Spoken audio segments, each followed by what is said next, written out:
anyị achọ ka ịgụta ọha na eze ihe nwa aha gị. Aha m bụ Oriaku.Chiazokam Orisakwe. Abụ m onye Umeke Owerre-Nkwọ'Ọji.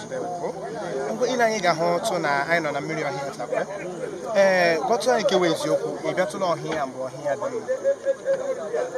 Abịala m mgbe m bịara ọhụrụ n'obodo a. Ihe ahụ ye 2000. The first time m bịara Ohia.